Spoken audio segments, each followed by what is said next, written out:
Com o Leão. Vamos antes falar com o doutor Eduardo Leite, porque hoje é dia de Fatos da Semana.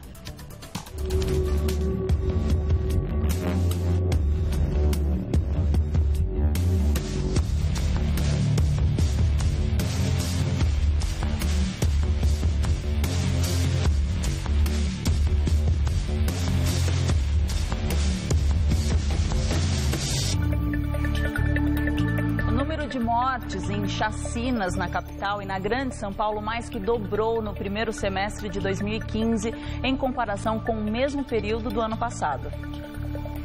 Segundo um levantamento feito pelo Instituto Sou da Paz com informações da Secretaria de Segurança Pública, o número de mortes em chacinas na capital e na Grande São Paulo mais que dobrou no primeiro semestre de 2015 em comparação com o mesmo período do ano passado. Foram 38 vítimas em 10 chacinas ocorridas nos 6 primeiros meses deste ano, enquanto que no ano passado foram investigados 6 casos com 18 mortes. Ataques que apresentam pelo menos 3 mortos são classificados como chacinas. Mas os números relacionados a esse tipo de crime não fazem parte dos indicadores da violência divulgados mensalmente pela Secretaria de Segurança Pública. Como eu já disse, para conversar sobre o assunto, a gente está recebendo... Bom dia, doutor Eduardo. Bem, tudo bem? Eu estou sempre bem, né? Sempre bem. Eu tento, pelo menos. A gente tenta, né? Diante a tantos acontecimentos. Até ia perguntar para você, são tantas as notícias, novos fatos, né, em relação à chacina em Osasco. Qual é o seu parecer, né, na sua visão profissional, em relação a tudo isso que está acontecendo? Essa questão dessa chacina que aconteceu a semana passada é um indício claro de que efetivamente São Paulo continua em luto, né, em matéria de segurança pública. É óbvio que isso nos dá alguns indícios de que algumas coisas têm que ser mudadas na polícia, tá? Sobretudo em matéria de segurança pública. Eu sempre venho dizendo o seguinte, eu não consigo enxergar a segurança pública nesse macro, ou seja, de uma forma tão grande como vem se desenhando nessas últimas décadas. Eu acho que o formato da polícia, ela está realmente equivocado. E aí demonstra essas fragilidades que acontecem. Chacina, por exemplo, não é um tipo de crime para acontecer no século XXI. É óbvio que não. Claro que não. E essa muito menos ainda, porque se nós formos analisarmos a situação entre esses crimes que ocorreram num lapso temporal de 2 horas, né? Foram 2 horas. Em 2 horas, 2 cidades foram atacadas em diversos locais de forma simultânea. Sim. Então isso é realmente uma demonstração da fragilidade da polícia, porque a polícia ela tem que ser ágil, ela tem que ser rápida, entendeu? E a própria o modus operandi, ou seja, a forma de atuação desses criminosos dá uma série de várias linhas de investigação. Ou seja, você pode estar diante de uma retaliação da própria polícia. Haja vista que nós tivemos a morte de um policial militar, né, num posto de gasolina na Avenida dos Autonomistas, e depois nós tivemos a morte também de um guarda metropolitano. E se você for analisar o tipo de armamento, né, o tipo de munições que foram encontradas no local, que o Instituto Criminalista, mais a Polícia Investigativa encontrou, ela tem característica de armas que qualquer pessoa possa utilizar, mas também tem um tipo de armamento utilizado pela Polícia Civil, pela Polícia Militar, tá? E sobretudo pela Guarda Metropolitana, porque o tipo de armamento que foi encontrado foi 38, 380 semiautomática, que é uma arma, e 9 milímetros. Então, se você pegar, por exemplo, a Polícia Militar, ela utiliza .40, é um tipo de armamento. Eu não vou ser tão técnico aqui, porque senão fica muito chato, tá? Mas qualquer uma dessas munições, ela pode ser utilizada por qualquer pessoa, pela bandidagem, obviamente, e também por policiais. Policiais militares, policiais civis e até a guarda metropolitana, tanto de uma cidade quanto da outra. Então, a investigação, ela tem várias ramificações, né? Pode ser briga pode ser a vingança, né? Ou seja, pela morte do guarda metropolitano e da policial militar. Pode ser também disputa de ponto de tráfico de entorpecentes, porque nós sabemos que Osasco e Barueri são pontos importantes aí do tráfico, né? Então pode acontecer. Então, aí tem que ver, você tem que, na verdade, definir qual é a linha de investigação. Agora, o que a polícia, o que a Secretaria de Segurança Pública tem que ser, ela tem que ser ágil na investigação. Então você começa a verificar várias falhas. Por exemplo, quando você tem um crime de autoria desconhecida, quem assume a investigação é a Delegacia de Homicídios e Proteção à Pessoa, que é o chamado DHPP. Esse DHPP, para você ter uma ideia, ele fica no centro, aqui na Avenida Tobias, aqui no centro da cidade. Todas as equipes. Então, o que acontece? Eu acho que isso tem que ser descentralizado. Tá? Não pode ficar no centro, porque até você chegar no local, numa sexta-feira, no final da tarde, acontece uma chacina, até o DHPP se deslocar até lá, ou seja, você já perde, porque quanto mais distante você tiver do momento do crime, mais difícil fica para você investigar. Eu vou te dar um exemplo. Nos Estados Unidos, Nova York, por exemplo, as delegacias elas estão debaixo das praças. Então, você não vê a polícia, mas a polícia está lá, as pessoas sabem que a polícia está lá, né? Porque é o fator surpresa. E o que não acontece no Brasil? O Brasil, na verdade, é uma desorganização total. O que você tem que fazer é descentralizar a polícia, é isso que tem que ocorrer. Agora, isso motiva e estimula outros crimes a acontecerem. Então, aliás, o próprio prefeito de Osasco, ele manifestou a preocupação. E qual é a manifestação, a preocupação dele? De eventualmente estimular e isso não ser solucionado rapidamente e começar uma disputa do tráfico de entorpecente entre próprios policiais, porque policiais que cometem esse tipo de crime é óbvio que são bandidos. E é perigoso, né? Pode até perder. Então há aí uma série de questões que a polícia tem que ser ágil. Tanto é verdade que o próprio governador estabeleceu uma recompensa de R$50 mil para quem der informações para agilizar a investigação e conter. Isso é que nem uma hemorragia. Se você não conter, obviamente o paciente morre. E é o que acontece. Você acha que vai ajudar essa recompensa nas investigações? Eu não tenho nada contra a recompensa. Ao contrário, nos Estados Unidos se utiliza muito esse tipo de recompensa para você obter informações. Porque na investigação, informações é tudo. Se você tem, você consegue solucionar. Se você não tem, é óbvio que você fica cada vez mais difícil de solucionar. Tanto é verdade que hoje, a cada 100 homicídios que ocorrem na cidade de São Paulo, ou no estado de São Paulo, ou no próprio país, você tem uma solução de não mais do que 2% do julgamento, ou seja, o índice de solução muito pequeno. Então, eu acho, ou contém essa situação, ou realmente nós podemos partir para uma situação muito pior. Perder o equilíbrio e virar uma verdadeira guerra, né? Olha, a gente vai continuar falando sobre segurança, mas agora, gente, é na USP.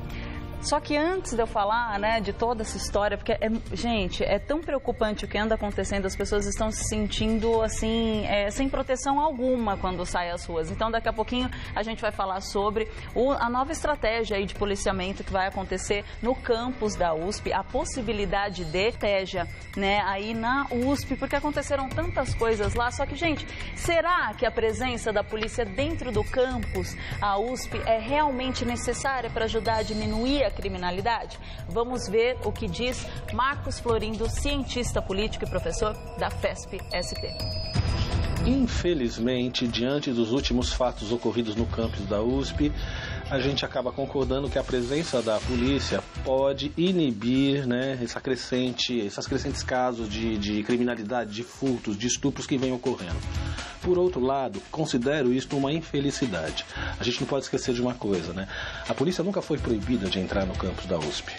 Essa é uma coisa que precisa ser dita. O que acontece é uma outra coisa. Diante de uma história, durante a ditadura militar, de abusos do policiamento, de constantes ocupações da polícia ao campus, de violações dos direitos dos estudantes e de violações dos direitos dos professores, num tempo de repressão muito mais intensa sobre os estudantes mesmo, O Estado, na saída da ditadura militar, votou essa legislação, repensou esta relação entre a polícia e a universidade, garantindo que a polícia entra na universidade de acordo com a solicitação dos diretores de unidade ou do reitor.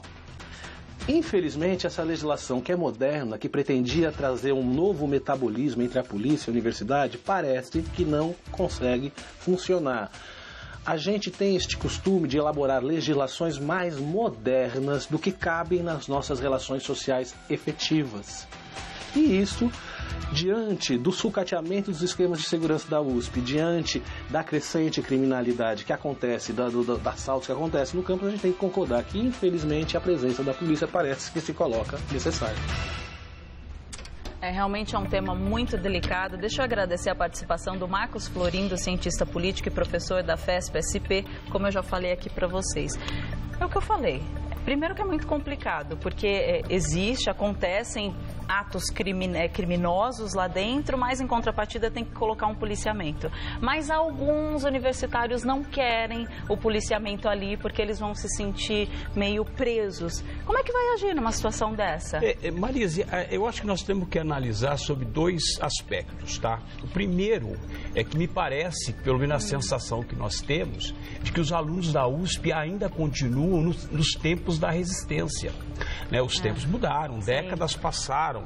Né? Os crimes se modificaram, principalmente os crimes contra o patrimônio. Eles, na verdade, se moldaram. Os crimes de homicídio continuam com a mesma forma de atuação, mas o tipo de crime contra o patrimônio, ele se modificou. Né? A questão dos crimes sexuais, por exemplo, que a região favorece muito, né? Porque é um lugar ermo.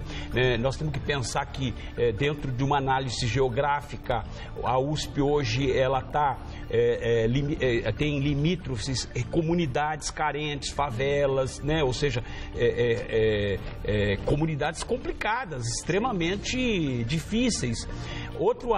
Uma outra análise é que a USP hoje ela não tem só o ambiente universitário se locomovendo dentro desse campus, né? Hoje você tem muita gente que mora do lado de lá e que utiliza a passagem da USP para poder vir do lado de cá, né? Ou seja, atravessar a ponte e daí por diante. Então, o que acontece?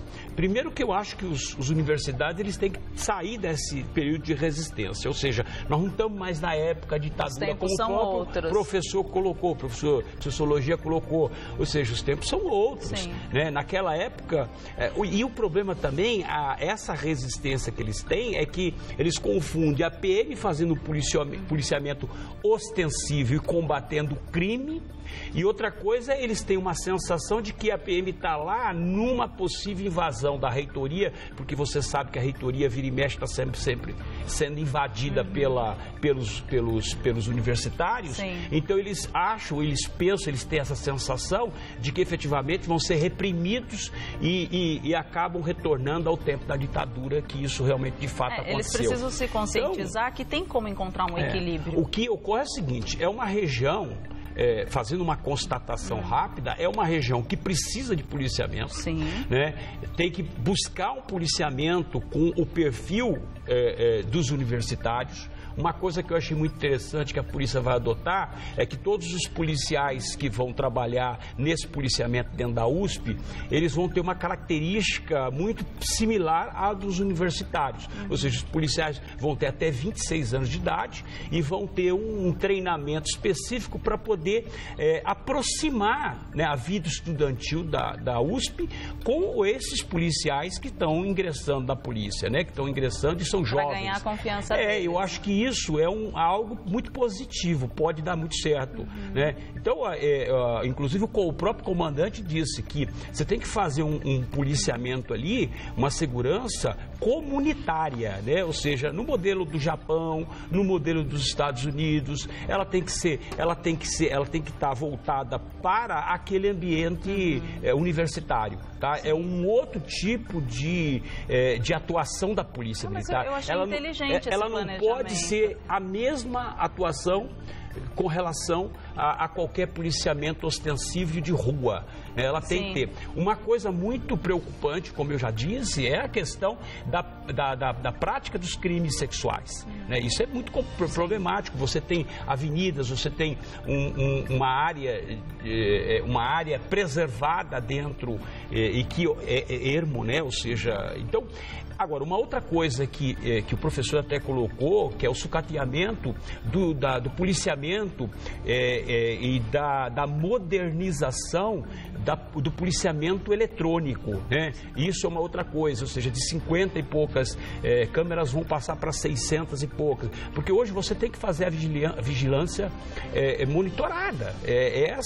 Isso que combate. Mínimo, né? Hoje o policial você tem que ter um mínimo de policiais da rua e o máximo de policiais atrás das câmeras monitorando, sabendo o que está um carro suspeito que passa, uma pessoa que está ali transitando, né? Ou seja, o acompanhamento, né? Nós estamos no século XXI e hoje, obviamente, essa é a tendência da segurança. Por isso, quando eu insisto muito nessa questão de você descentralizar e monitorar a ação das pessoas. As pessoas não gostam de ser vigiadas, mas os tempos mudaram e, obviamente, nós precisamos Infelizmente, ainda não tem a educação e o respeito suficiente para não ter essa quantidade, né, de vigilância, enfim. Então, nós hoje, infelizmente, precisamos. Doutor Eduardo, muito obrigada pelo esclarecimento. Obrigado. Você volta na próxima terça-feira? Próxima terça. Toda terça-feira eu estou aqui. Toda terça-feira ele está aqui. 11 horas, abrindo o programa com o Leão. Exatamente. E, obviamente, logo em seguida eu entrando aqui